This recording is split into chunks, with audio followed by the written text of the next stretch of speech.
Welcome back to Good Day Columbia. Well, Valentine's Day is a little over a week away, and it's usually a time when we think about that special person in our lives that we love and hold close to our hearts. Well, this year, how about adding a veteran to that list? Joining me this morning with details on a fun way to support our veterans as we head into Valentine's Day, Pastor Johnny Huggins, founder of Grace Veterans Foundation, and Mr. James Ben. Thank you, gentlemen, so much for coming on this morning. Thank you for having us. Tell me a little bit about Grace Veterans Foundation and what you guys do. Grace Veterans Foundation was actually started by Mr. Ben and I.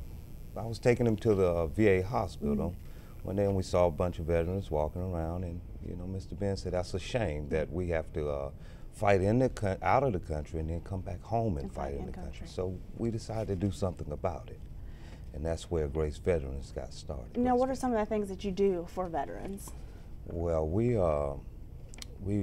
given them transportation, transportation back and forth to the VA. We have educational programs, job training facility. We help them with their benefits and those sorts of things, right, Mr. Ben?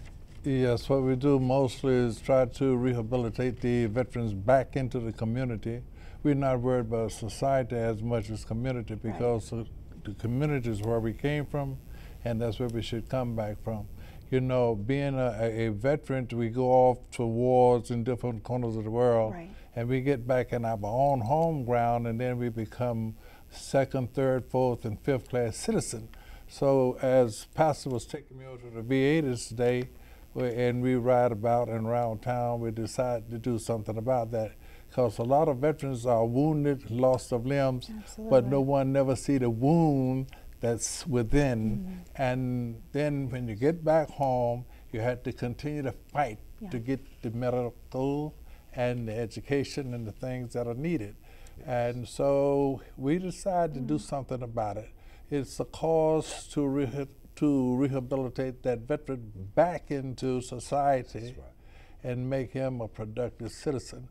And some of the education things that we do is to teach them how to write a check, to count the money, save the money. And we ask people for donation of clothing. We looked up for clothing, and so a lot of different things just to help veterans and get them back into the community and living from day to day. Now tell me about this gala that you have coming up this weekend. Great weekend as we head into Valentine's Day, and how this came about, and what people can do if they want to maybe come out and support the veterans. Yes, the Valentine Gala, this is our first annual event. And we want everybody to come out and have fun and enjoy themselves. We are having it at the Marriott. It's February 11th. It'll be at the Marriott, and we are also going to have dinner, dancing, and entertainment. So a very fun event. Yeah, very fun event, yes. And does all that money go back into the Grace Veterans Foundation to help veterans? Yes, it does. Absolutely. So if y'all are looking for something to do this weekend, maybe you don't have a sweetheart, how about think about a veteran this weekend and head out to the Marriott Hotel and help so many veterans here in Columbia.